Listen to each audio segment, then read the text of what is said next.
L'Égypte antique et ses fascinants vestiges vieux de 4500 ans. Pyramides, tombeaux, cités englouties, temples. Comment ont-ils été construits et que reste-t-il à découvrir?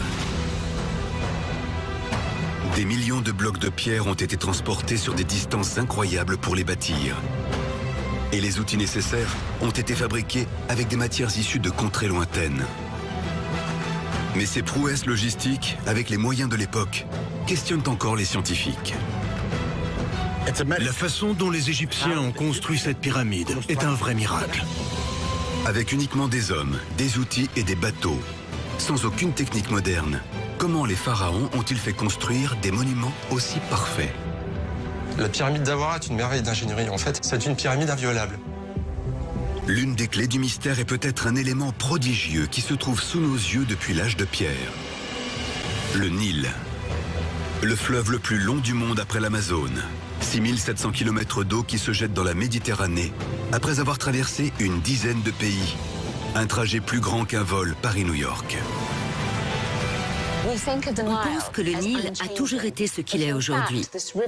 Or, il a énormément évolué au cours de l'histoire de l'Égypte, et même avant. Dès les premières dynasties, les pharaons auront une idée géniale. Faire du Nil une autoroute de laquelle partiraient des dizaines de canaux, bordés par d'immenses ports que les archéologues tentent de retrouver aujourd'hui. L'une des plus grandes prouesses de l'Égypte antique a été la gestion du Nil et des systèmes hydrologiques. À quoi servaient ces routes navigables et ces ports, les plus anciens du monde? Comment les Égyptiens utilisaient-ils la crue du Nil pour naviguer jusqu'aux pyramides? Pourquoi une pyramide du Fayoum est-elle aujourd'hui remplie d'eau? À l'Ancien Empire, la crue c'était un volume de 90 milliards de mètres cubes d'eau. Pour la première fois, des moyens technologiques exceptionnels, comme la photogrammétrie, l'archéologie spatiale et le lidar, seront utilisés afin de retrouver les traces laissées par les pharaons autour du Nil pour construire les merveilles de l'Égypte antique. Entre le plateau de Gizeh, Saqqara et l'oasis du Fayoum, sur une zone d'enquête grande comme 25 fois Paris, nos experts tenteront de décrypter pourquoi les pharaons doivent au Nil une partie de leur construction grandiose. Car sans le fleuve sacré et le génie des Égyptiens pour le dompter et en faire une véritable autoroute, rien n'aurait été possible.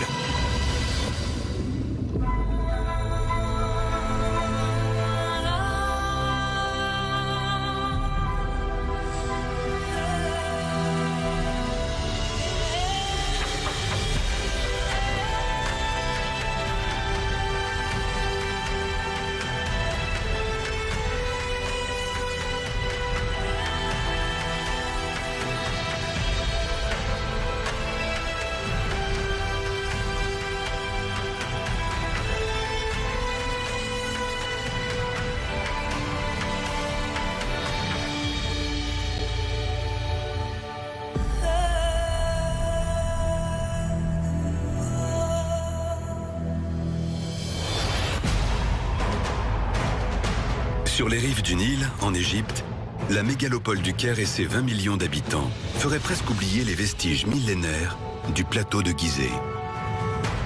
Khéops, Képhren, Mykérinos, les pharaons de la 4e dynastie y ont bâti les symboles de l'Égypte antique. Et rares sont les visiteurs qui s'aventurent plus loin.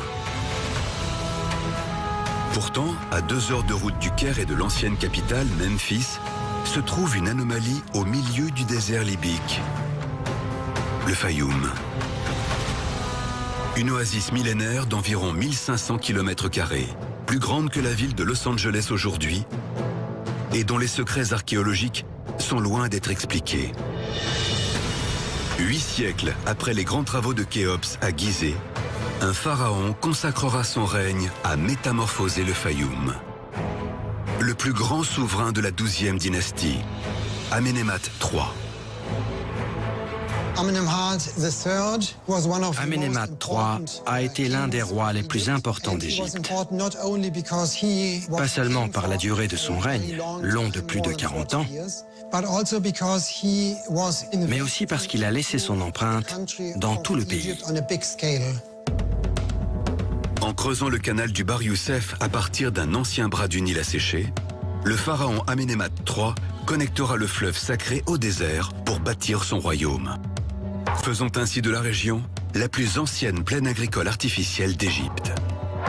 Des travaux colossaux créant une oasis qui permettront au Nil d'achever sa course dans un immense lac d'eau salée, le lac Mohéris, aussi appelé lac Karoun. Amenemhat III a en fait rétabli une liaison entre le Nil et le Fayoum. L'eau pouvait ainsi passer plus facilement du Nil au lac. Une étendue qui existe encore aujourd'hui, déployant son milliard de mètres cubes d'eau sur plus de 230 km², au moins 2 fois la taille de Paris.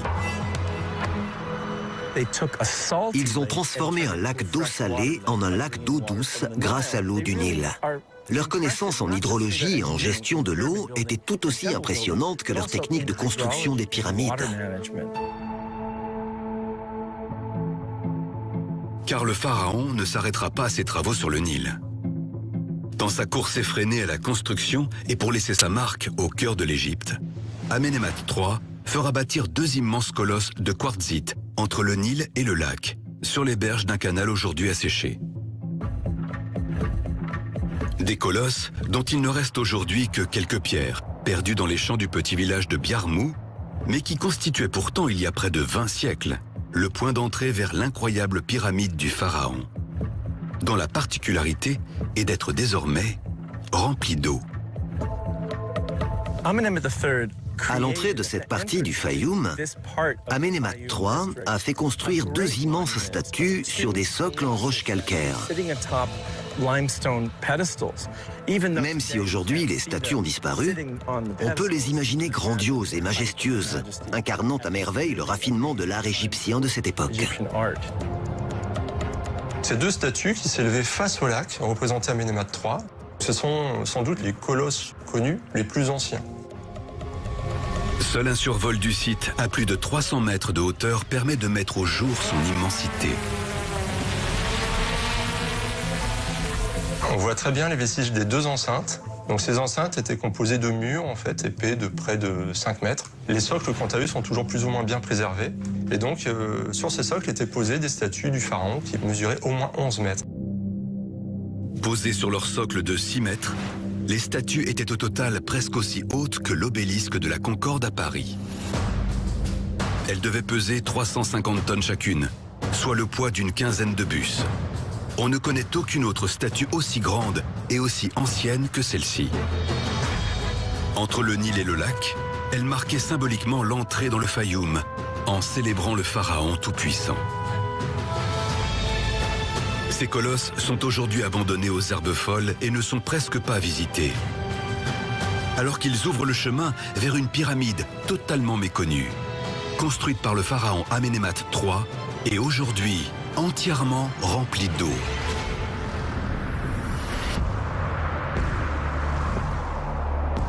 À 20 km au sud des colosses se trouve un étrange tas de briques qui était à l'époque tout proche des eaux du Nil et qui brillait de 1000 feux. La pyramide de Hawara. Une pyramide fascinante, imaginée par Amenemhat III comme le monument le plus parfait et le plus sécurisé que l'Égypte antique ait connu. L'ensemble, haut comme un immeuble de 20 étages, devait rivaliser avec les grandes constructions de l'Ancien Empire, comme la pyramide de Khéops, pourtant près de 2,5 fois plus grande. La pyramide d'Hawara est une merveille d'ingénierie. Et cette pyramide est la toute première en fait, à avoir comporté un système de condamnation du tombeau très élaboré. Le pharaon la voulait tellement parfaite qu'il s'y prendra à 2 fois pour la construire. En commençant par Dachour, proche du plateau de Gizeh et de la capitale, Memphis. Un premier échec. Une des pyramides les plus fascinantes du Fayoum est celle d'Amenemhat III. Ce roi avait entamé la construction d'une pyramide à Dachour qui s'était affaissée et légèrement effondrée à cause de l'emplacement. Il n'a pas été très sympa. Il a décidé d'y enterrer sa femme. Le soubassement n'était pas très solide. Des fissures et des affaissements sont apparus, ce qui les a forcés à abandonner la pyramide avant qu'elle ne soit achevée. Donc, Amenemhat III a choisi un nouveau site, Hawara, un endroit associé au dieu crocodile Sobek et donc étroitement lié à l'eau. C'est donc finalement dans le Fayoum, entre le Nil et le lac Karoun, que le pharaon fera construire sa sépulture impénétrable, 1840 ans avant notre ère. Un choix qui ne sera pas sans conséquences. La façon dont les Égyptiens ont construit cette pyramide est un vrai miracle. C'est absolument incroyable, car ils ont appris à construire de manière à protéger l'édifice pour que les voleurs ne puissent jamais y pénétrer. C'est une pyramide inviolable. Pour la première fois dans cette pyramide, il n'y a plus de chambre funéraire. Il y a un coffre-fort en fait qui permet vraiment de rendre l'accès à la momie du pharaon et à son viatique impossible. Tout était donc fait pour que rien ne rentre dans cette pyramide. Rien, sauf un élément imprévu, l'eau du Nil, drainée par un canal moderne. Il est impossible de visiter l'édifice. Depuis l'entrée, le Nil, pourtant situé à quelques kilomètres, a inondé la chambre funéraire et rempli tous les couloirs. La pyramide de Hawara est totalement engloutie. Cette pyramide est inondée pour une seule raison. Un canal a été percé en plein cœur du site, sur le côté de la pyramide. Et les eaux souterraines s'échappent du canal pour s'infiltrer dans l'édifice. Ce canal est parfaitement visible quand nous survolons la pyramide grâce à des drones à plus de 200 mètres de hauteur. Il a été creusé dans les années 1820, laissant indirectement l'eau du Nil s'infiltrer jusqu'à l'édifice millénaire. Résultat, depuis l'exploration de l'égyptologue Flinders Petrie en 1888, personne n'a pu y pénétrer. Aucune photographie ni aucune image n'existe. Alors comment savoir ce que cache son intérieur apparemment exceptionnel? Serait-il possible d'y plonger pour découvrir l'état de la descendrie? L'égyptologue Zahi Hawass a accepté de décrypter ce que nous savons de la construction de cette pyramide pour mieux comprendre jusqu'où l'eau du Nil a pu s'y infiltrer. La pyramide a été construite en briques d'argile et recouverte finement de calcaire blanc. Vous pouvez imaginer à quoi ressemblait cette pyramide lorsqu'elle a été achevée durant la 12e dynastie. Le revêtement calcaire qui la recouvrait la faisait briller de mille feux. Après sa construction, la pyramide d'Amenemhat III culminait à 58 mètres. Elle aura nécessité environ 200 000 blocs, la plupart transportés par bateau sur le Nil, et vraisemblablement conduits à proximité du chantier via un ancien canal. Mais c'est au cœur de l'édifice que se cache un trésor unique, sa chambre funéraire. Selon moi, la construction de la chambre funéraire est plus impressionnante que la construction de la pyramide de Khéops. La chambre funéraire de la pyramide de Hawara est probablement celle dont la construction est la plus aboutie à l'intérieur. Il n'y a pas qu'un seul plafond, mais bien trois. Cette chambre est en effet exceptionnelle. Un immense caveau de 7 mètres sur 2 mètres 50, haut de près de 2 mètres, taillé dans un bloc de quartzite de 100 tonnes. Au-dessus du caveau, 3 voûtes infranchissables, dont une en chevron supportant le poids de l'édifice. Le quartzite était récupéré au nord du Caire actuel, sur des embarcations pouvant supporter un tel poids pendant une centaine de kilomètres. Le prix à payer pour bâtir ce véritable coffre-fort, merveille de conception et d'ingéniosité, jusqu'au tombeau lui-même abritant la momie du pharaon. Amenemhat III a certainement inventé la pyramide la plus protégée de l'Égypte antique. Une dalle avait été laissée surélevée pour qu'on puisse introduire le corps du pharaon et son viatique, puis ensuite abaissée par un système très élaboré, quasiment par un système de vérin, on peut dire ça, qui, une fois fermé, ne pouvait plus donner d'accès possible. Quand Flinders Petrie pénètre dans la pyramide au XIXe siècle, il y a déjà quelques centimètres d'eau dans les couloirs, mais il peut tous les explorer. Le chemin jusqu'au tombeau est complexe, sur pratiquement 100 mètres, avec des voies sans issue. Mais quand il atteint la chambre funéraire, c'est une surprise. Le tombeau est vide. La momie a disparu. La momie d'Amenemhat III a été détruite. On a d'ailleurs retrouvé des traces de charbon, c'est-à-dire de bois calciné. Donc des voleurs de l'Antiquité ont dû vider l'ensemble du viatique funéraire et ont décidé de brûler ce qui restait dans le caveau. Comment les voleurs sont-ils entrés à l'intérieur et ont tout dérobé? Sincèrement, je l'ignore. Que contenait ce tombeau avant les pillages? Amenemhat III a-t-il vraiment été inhumé à Hawara ou a-t-il choisi pour lui et ses reines une autre pyramide? Le mystère reste entier. À l'intérieur de la pyramide de Hawara, on a découvert un sarcophage destiné au pharaon, ainsi que des vestiges archéologiques. Mais toute la chambre funéraire a été inondée, ce qui n'a pas aidé à sa préservation. Cela dit, nous avons de bonnes raisons de penser qu'Amenemhat III a été enterré ici et pas dans la pyramide de Dashur. Et si certains égyptologues, comme Stephen Harvey, pensent que le pharaon a bien été enterré ici, c'est que des indices parfaitement visibles sont éparpillés tout autour du monument. Stephen propose de nous en montrer quelques-uns. On peut voir une imposante inscription en hiéroglyphes écrite à la verticale. Et on sait à qui elle appartient, car il est écrit « Roi de Haute et de Basse-Égypte ». Et on voit ici le cartouche qui entoure le nom de Nemetra ou Amenemhat III. C'est bien la preuve que cette pyramide est le temple de ce pharaon. Parmi les éléments dispersés autour de la pyramide, certains ont aidé les chercheurs à identifier les matériaux utilisés pour la chambre funéraire. Des blocs de granit viennent même du sud de l'Égypte, à plus de 700 km de là, transportés forcément sur le Nil, jusqu'ici.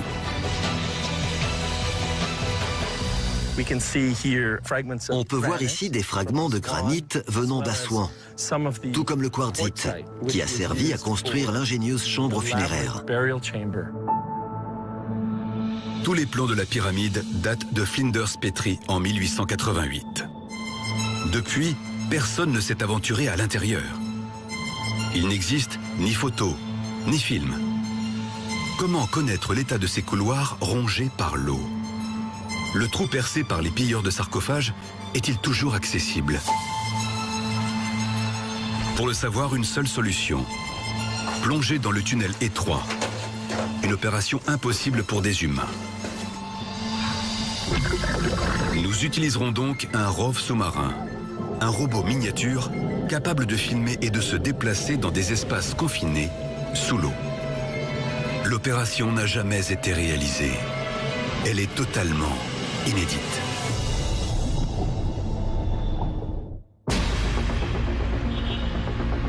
C'est en France, à Lyon, que le ROV pour plonger dans la pyramide de Hawara a été imaginé. Théo et Thibaut font partie de l'équipe de conception. Le robot est presque terminé. On va enlever tout ce qui est rotule, tout ce qui dépasse ici. Puis je vais régler les moteurs pour pas qu'ils envoient trop de puissance, pour éviter de lever les sédiments. Le ROV doit être le plus fin possible, car personne ne connaît la taille du trou effectué par les pilleurs de pyramides bien avant Petrie. Maintenant qu'il est bien épuré, on devrait pouvoir passer le trou ici, qui est taille humaine normalement. On va traverser le premier couloir, l'antichambre, un tout petit couloir, et derrière on va passer en dessous le bloc. Et à cet endroit, on devrait pouvoir apercevoir le trou qui a été creusé par les voleurs quand la pyramide a été pillée. On ne sait pas du tout à quoi il ressemble. Et normalement, on devrait pouvoir le voir et passer dedans. Il n'y a pas de raison, c'est toi qui le fais. On va croiser les doigts. Il faudra plusieurs mois de travail aux ingénieurs pour terminer le ROV idéal. Celui qui doit, pour la première fois, plonger dans ce canal du Nil qui a englouti l'intérieur mystérieux de la pyramide de Hawara. Allez, c'est parti.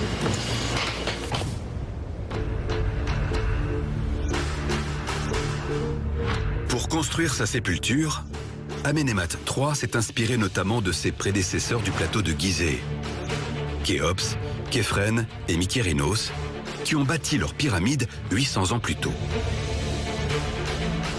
Pourtant, aucune d'entre elles n'a été infiltrée par les eaux du Nil. Comment est-ce possible? D'autant qu'un port arrivait à l'époque au pied du plateau. Pour le comprendre, il faut partir dans l'espace. Nous sommes à Toulouse, dans le sud de la France, au Centre national d'études spatiales. Donc là, je vais zoomer sur le site de Gizeh. Luc Lapierre, spécialiste en archéologie spatiale, a analysé pour nous des vues fascinantes du plateau de Gizeh. Là, on a une image spectaculaire parce que finalement, la topographie est très riche d'informations. On voit donc les 3 pyramides de Gizeh, Khéops, Képhren, Mygérinos. Elles sont parfaitement carrées. La topographie le met vraiment en exergue. Elles sont parfaitement orientées nord-sud et entourées de petites pyramides secondaires, comme ici. Vous percevez ici le Sphinx. Et c'est justement au niveau du Sphinx que se situait un port ayant permis l'acheminement de matières premières via le Nil. On a zoomé sur la zone où se situe le Sphinx et on se rend compte qu'on est aux limites d'une image 3D spatiale. Pour poursuivre, on va utiliser une image optique où on distingue ici parfaitement bien le Sphinx, le temple de Képhren et la zone ici portuaire qui était utilisée pour amener par bateau les pierres qui ont servi à la construction des pyramides. Le port du plateau de Gizeh était connecté au Nil grâce à des canaux. Certains ont disparu, d'autres ont été transformés et existent encore aujourd'hui. Vous voyez ici des canaux d'aujourd'hui, hein, le Nil va être par là, mais il devait y en avoir donc qui se dirigeaient directement vers ces zones portuaires. Gizeh n'est pas une exception. Tous les complexes funéraires de l'Égypte antique disposaient de ports, permettant d'acheminer via le Nil les immenses quantités de matériaux nécessaires à leur construction. C'est d'ailleurs en Égypte que seront construits les premiers ports artificiels de l'histoire.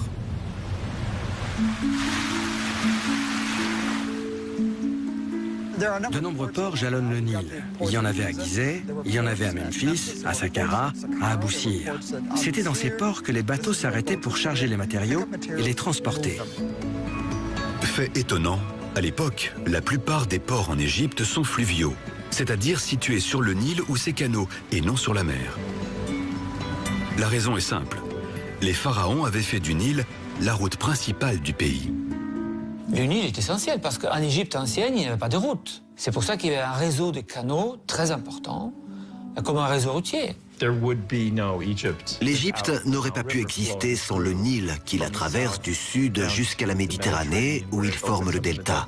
C'est pour cela que les temples, les pyramides et les tombeaux sont construits le long du fleuve. Avant de mourir et de se présenter à Osiris pour leur jugement, les Égyptiens de l'Antiquité devaient jurer n'avoir jamais rien fait de mal au Nil. À Hawara, le canal est une exception. Il a été construit bien après la pyramide, et non avant. Il draine ainsi les eaux du Nil au pied du bâtiment, qui infiltrent à leur tour les couloirs par capillarité. À l'inverse, les canaux autour de Gizeh se sont pour la plupart asséchés, préservant ainsi les pyramides des infiltrations. Car le lit du Nil a bougé au fil des millénaires, et le fleuve s'est considérablement éloigné des vestiges pharaoniques. Le Nil d'aujourd'hui n'est pas au même endroit qu'au temps de l'Ancien Empire. À cette époque, il était bien plus loin, presque dans le désert, à moins d'1 kilomètre des pyramides. Le Nil, entre il y a 5000 ans et maintenant, a bougé de 8 km. Les ports qui longeaient le Nil et ont permis de construire l'Égypte antique ont aujourd'hui totalement disparu, et leurs vestiges archéologiques se cachent sous des mètres de sédiments. Car peu de personnes le savent, mais jusqu'au 19e siècle, le Nil subissait une crue annuelle considérable en été. Une crue longtemps restée mystérieuse pour les pharaons. À l'époque, la crue commençait en juin. Le niveau de l'eau montait jusqu'en septembre, puis encore un peu plus en octobre, et ensuite redescendait. Et ces crues étaient monumentales. L'eau pouvait monter jusqu'à 10 mètres et envahir toute la vallée du Nil. Si ces crues étaient dangereuses, elles ont permis la prospérité du pays, en déposant notamment un limon fertilisant les terres sur des kilomètres aux alentours. Pendant l'Ancien Empire, chaque année, la crue déversait 80 à 90 milliards de mètres cubes d'eau sur le pays. C'est une incroyable quantité d'eau. Ces crues ont longtemps bénéficié aux vestiges archéologiques, mais pourraient aussi étonnamment causer leur perte dans des centaines d'années. À chaque crue du Nil, une couche de limon se déposait, protégeant ainsi de l'érosion la côte nord de l'Égypte. Ce phénomène était aussi essentiel car il rinçait les dépôts de sel et assainissait la terre. Aujourd'hui, ce sel reste dans les sols et détruit les sites archéologiques et les constructions. Les pharaons avaient appris à utiliser cette saisonnalité du Nil. En envahissant les terres, les eaux remplissaient certains canaux et ports éloignés, qui n'étaient donc accessibles qu'en été et en automne. C'était précisément le cas à Gizeh. Dans beaucoup d'endroits qui semblent être en plein désert aujourd'hui, on a découvert avec surprise des ports qui les reliaient au Nil, soit via des canaux, soit parce que la crue atteignait cet endroit particulier. Sur les sites de plusieurs grands monuments comme les temples et les pyramides, on trouve des canaux qui relient le Nil à la base du plateau. Comment expliquer ces crues que les pharaons attribuaient aux dieux? L'origine du phénomène est désormais connue. À la saison des pluies, les sources du Nil en Afrique centrale et orientale sont gorgées d'eau, ce qui augmente considérablement son débit. Mais depuis le 19e siècle, l'homme a tout fait pour dompter le fleuve sacré. La construction de canaux de délestage puis de barrages dans le sud de l'Égypte ont supprimé ce phénomène de crue. Pour nous, aujourd'hui, il est très difficile de comprendre l'immense importance du Nil, puisque des barrages ont été construits. Il y en a 2 au sud d'Aswan. Richard Redding est archéologue. Il effectue des recherches en Égypte depuis le début des années 1980. Gizeh? Oui, c'est vers là-bas. Afin de comprendre le pouvoir du Nil dans l'Égypte antique, Richard nous conduit sur le fleuve avec Sayed, son assistant. Je crois qu'on peut voir le fond, c'est bon. Ils doivent aujourd'hui effectuer des prélèvements au fond du Nil. Ce qui nous intéresse, c'est la boue au fond. Cette boue d'argile limoneuse du Nil est superbe. Elle doit ressembler à ce que la crue transportait à l'époque de l'Égypte pharaonique. Un limon épais, terreux, avec un peu de sable.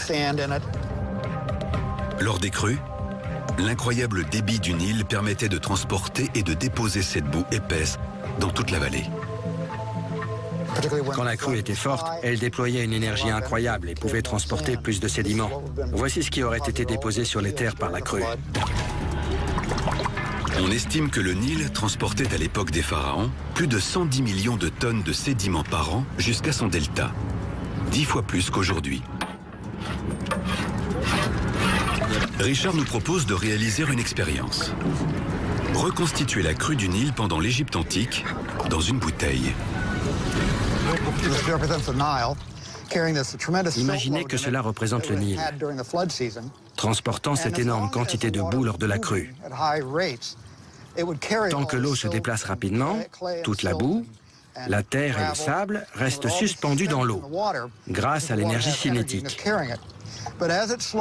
Mais à mesure que l'eau ralentit, qu'elle passe par-dessus les digues ou qu'elle entre dans des zones plus calmes comme les ports, l'énergie de l'eau diminue et les sédiments commencent à se déposer au fond de l'eau. C'est grâce à ces analyses que le limon noir découvert profondément à certains endroits le long du Nil a permis de détecter la présence de ports, celui de Gizeh par exemple. En recherchant dans les sédiments, on trouve du sable et des graviers. Ensuite, il y a une couche de limon noir. Et ce limon noir s'accumule au fond des ports. Il est très sombre, très noir. C'est de l'argile et de la boue.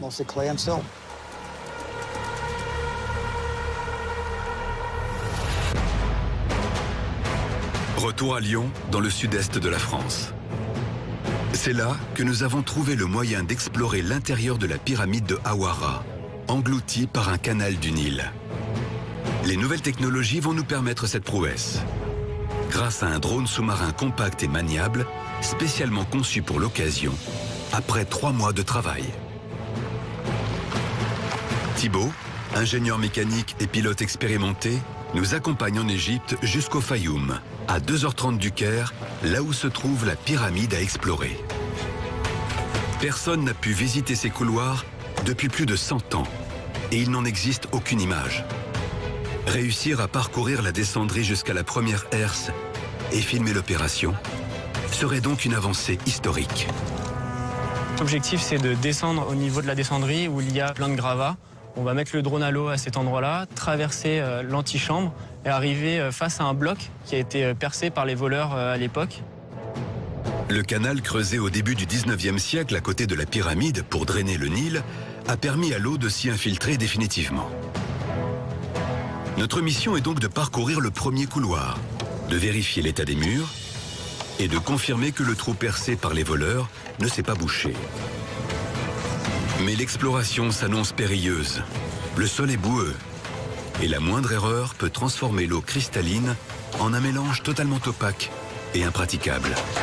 Ça va être difficile parce que, étant donné l'état des galeries, il y a énormément de sédiments déposés sur le fond. S'il y a un flux d'un moteur qui vient perturber les sédiments, ça fait des nuages qui viennent devant la caméra et les lampes et on devient aveugle. L'entrée de la pyramide est exiguë. Mais Thibaut parvient à mettre le drone à l'eau. C'est l'instant de vérité.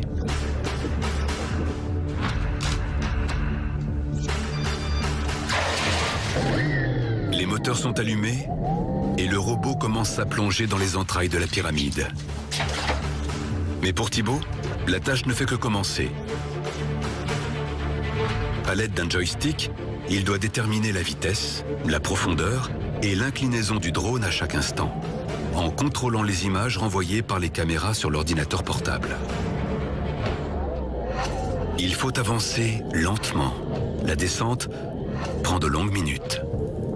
On a 4 mètres de profondeur. Voilà, on doit être en train de passer l'antichambre parce que j'ai plus le plafond qui me gêne, du moins pour l'instant. Et là, on est à 5 mètres de profondeur. Il y a tout le câble qui se déroule.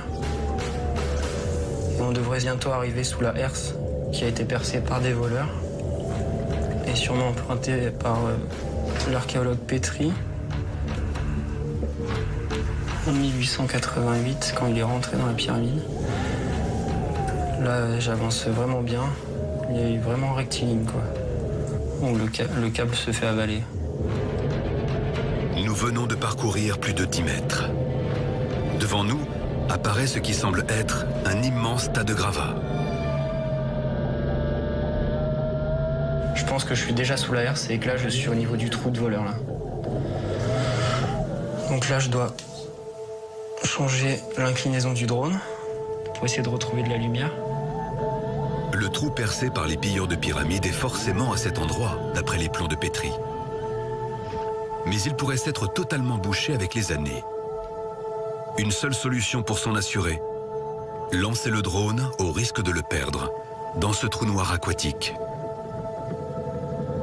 Qu'est-ce qui se passe? Je pense avoir passé le trou, là. On a du câble. Je sais pas encore. Mais là, j'arrive à avancer. C'est étrange. Là, j'ai des sédiments. Faut que j'essaye de remonter.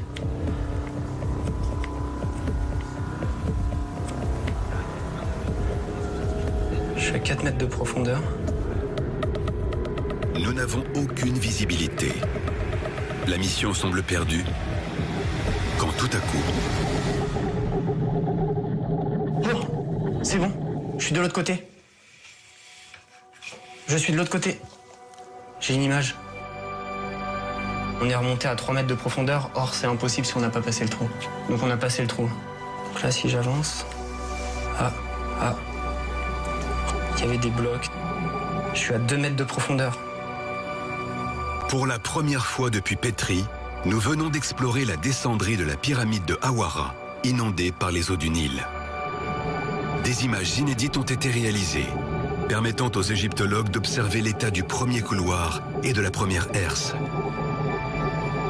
Nous savons désormais que le trou percé par les voleurs est encore praticable.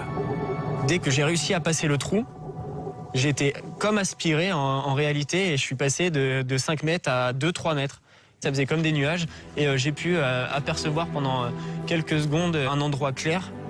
Et donc je ne sais pas encore ce que c'est, on va analyser ça après. Quelques semaines plus tard, nous montrons nos images à Franck Monnier, spécialiste des constructions de l'Égypte antique. C'est la première fois que des vues de l'intérieur de la pyramide sont diffusées. Ce qu'on remarque avec cette vidéo, c'est que l'état de la pyramide est très bon. On aurait pu s'attendre à ce que l'eau endommage vraiment les structures. On remarque vraiment que les plafonds, les murs sont en bon état. Alors, juste à la fin de ce petit parcours, on remarque aussi la présence de gros blocs de pierre. Donc la question, c'est de savoir si ces blocs sont des blocs qui obstruent le passage horizontal, le couloir dit aveugle, ou bien s'ils obstruent la suite de la distribution. Ça, c'est une question qu'il faudra résoudre par la suite. Franck note aussi un détail particulièrement intéressant au niveau de la herse de fermeture du couloir, actuellement en position ouverte.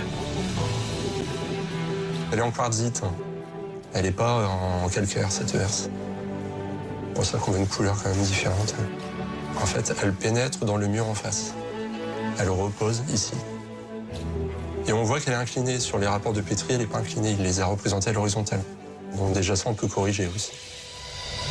La pyramide inondée de Hawara vient de livrer de nouveaux secrets sur son intérieur englouti, étonnamment en bon état.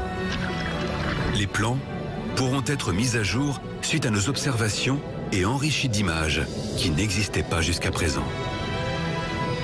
Mais il faudra des années pour en sonder tous les couloirs jusqu'à son tombeau. Combien de temps tiendra-t-elle encore, rongée par les eaux du Nil? Ces jours semblent compter.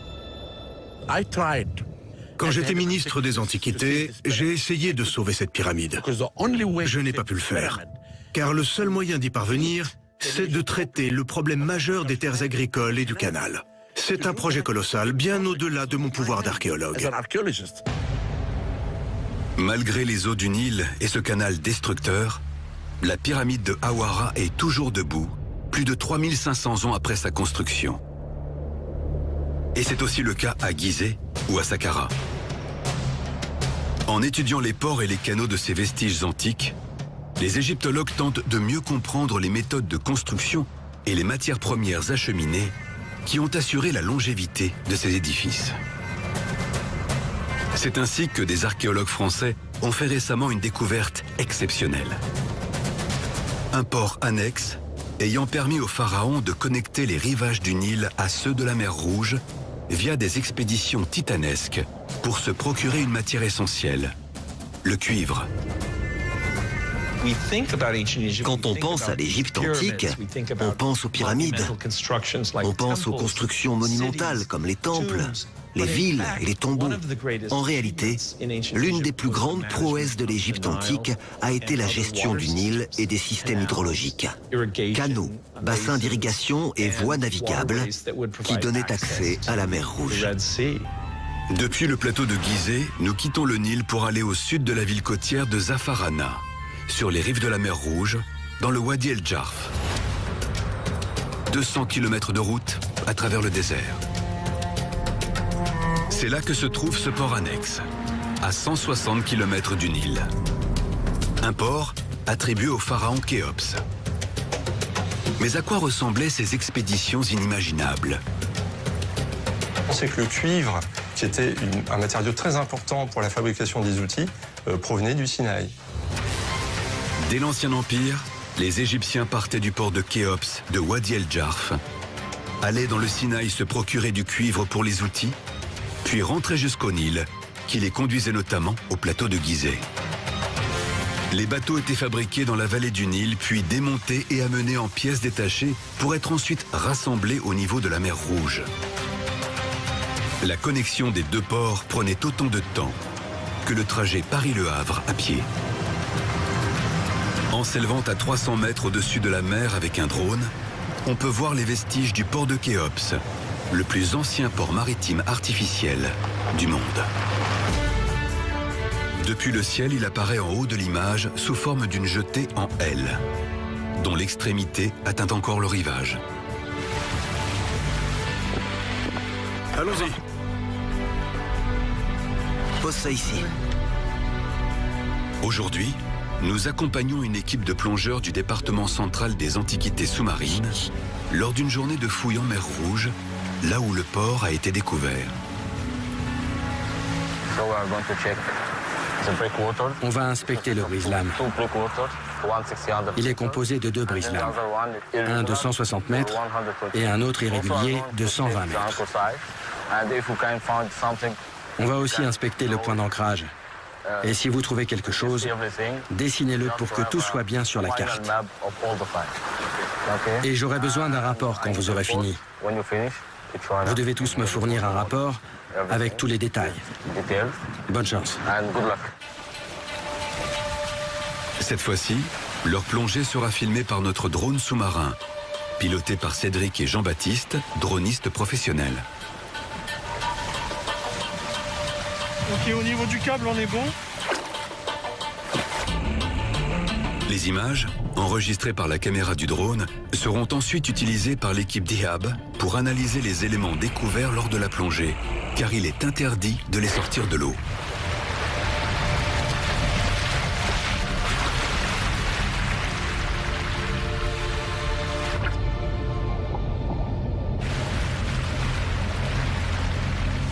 Jean-Baptiste doit gérer la longueur et l'angle du câble, seul moyen pour communiquer avec le drone sous-marin, car les ondes Wi-Fi ne traversent pas l'eau. Cédric, lui, garde les yeux sur son moniteur pour ne jamais perdre de vue les plongeurs. Le courant est fort, et le moindre moment d'inattention pourrait faire échouer l'expédition.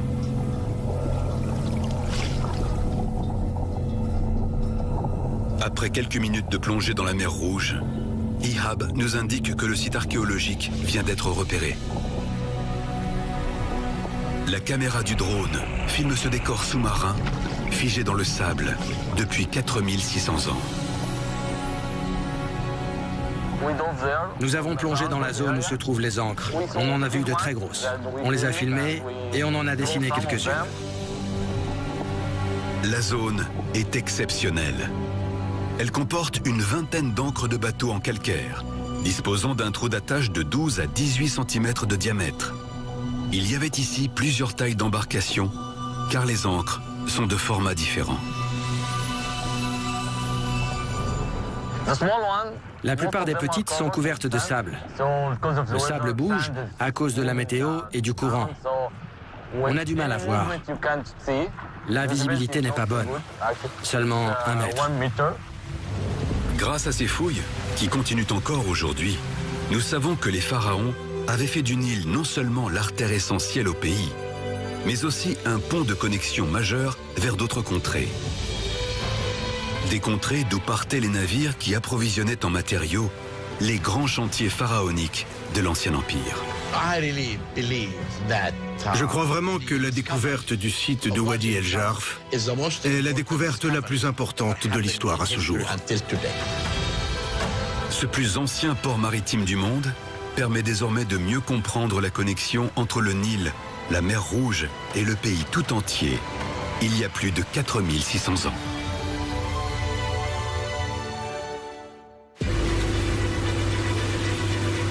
Des ports, les pharaons ne cesseront d'en construire tout au long de leur règne.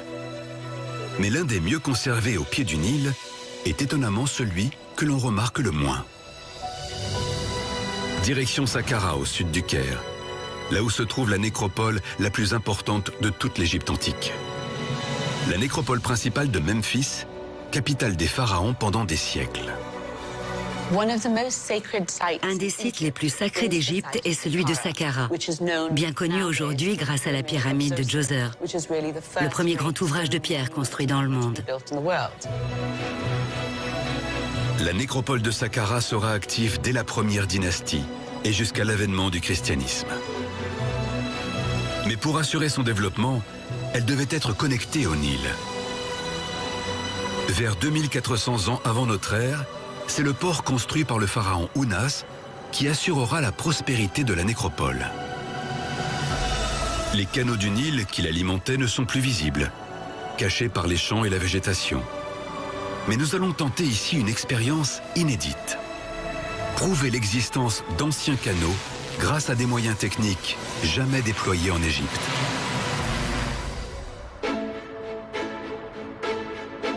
À l'entrée du site touristique de Saqqara, nous retrouvons l'égyptologue Vassil Dobrev, qui connaît particulièrement bien ce lieu clé de l'Égypte antique.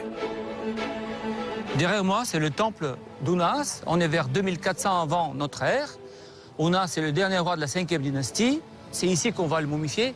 Et donc, ici, cette rampe montre bien qu'on est dans l'eau.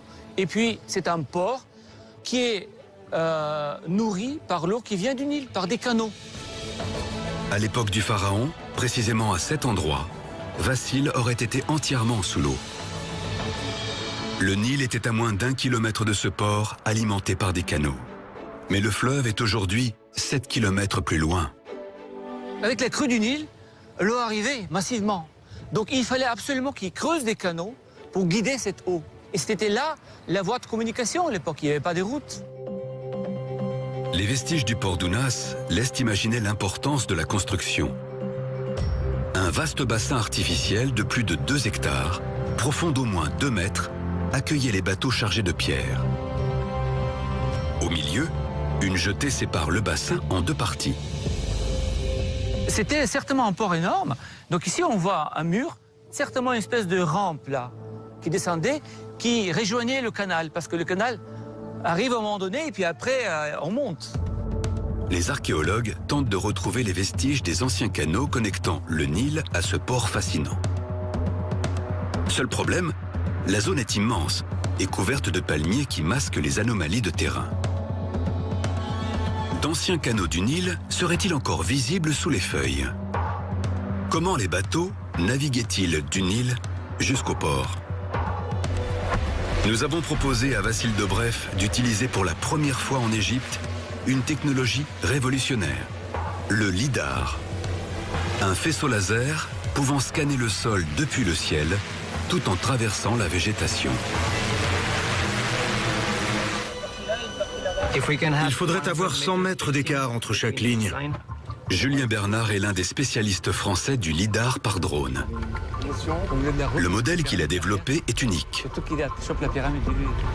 À 85 mètres d'altitude, cet appareil de 3 kg scanne à une précision de 2 à 3 cm. Le principe du lidar, c'est qu'on a un scanner qui va envoyer un laser qui va être réfléchi sur des obstacles. Donc il peut être réfléchi à plusieurs niveaux. Et ensuite, ça va être récupéré par le scanner. Et en fonction du temps de voyage du laser, on va en déduire la distance. Notre programme de travail est intense. Nous allons survoler 2 zones, au total 90 hectares, entre Saqqara et Elwan, au plus proche du Nil. La puissance du lidar permet de couvrir 10 hectares par vol de 10 minutes, tout en offrant plus de possibilités que la photogrammétrie. L'équipe est particulièrement pointilleuse pour réaliser le plan de vol supervisé par notre égyptologue Vassil Dobrev. Nous n'avons qu'une journée pour que cette expérience unique donne des résultats. Mais il faut aller plus par là, pour attraper le temple. Encore, derrière. Parce qu'on n'a pas le mur. C'est ça. On va se mettre là. Voilà. C'est bon. Vas-y, mets les gaz.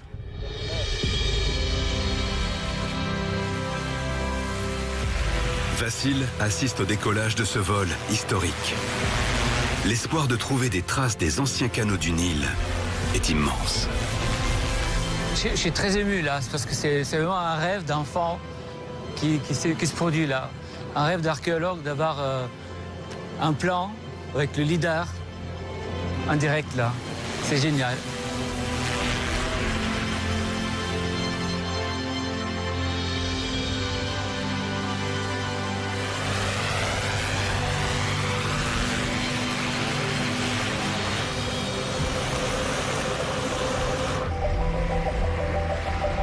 Immédiatement après le scan, Julien peut visualiser les données sur son ordinateur avant le traitement au laboratoire.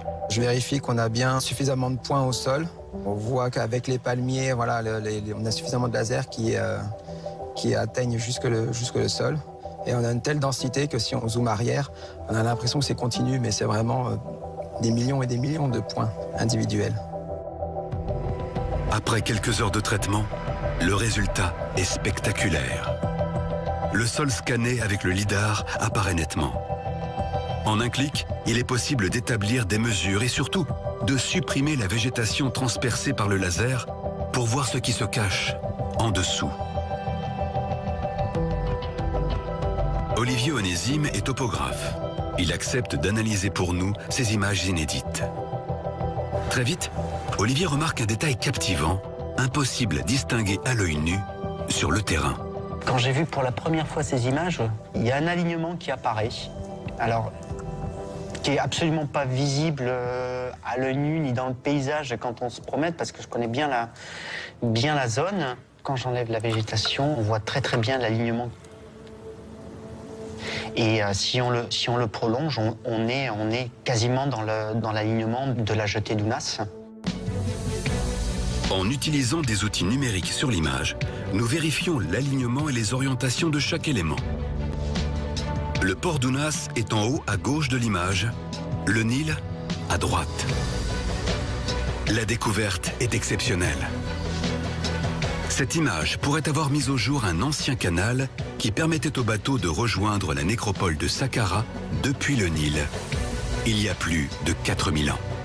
Est-ce que ça pourrait être un ancien canal?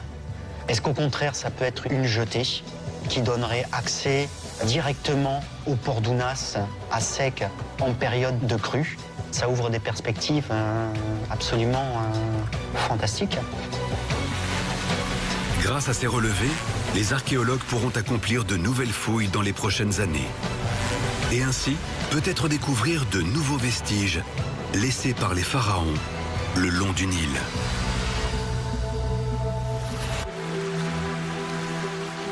Des ports de Gizeh et de Saqqara, aux fascinantes constructions portuaires de la mer Rouge, les indices pharaoniques disséminés sur les berges du fleuve sacré sont nombreux.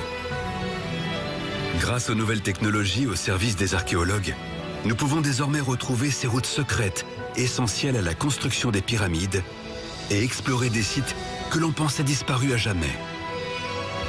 C'est le cas de la pyramide de Hawara, une construction unique, engloutie par le Nil, mais dont les portes viennent peut-être de s'ouvrir, pour la première fois depuis plus d'un siècle.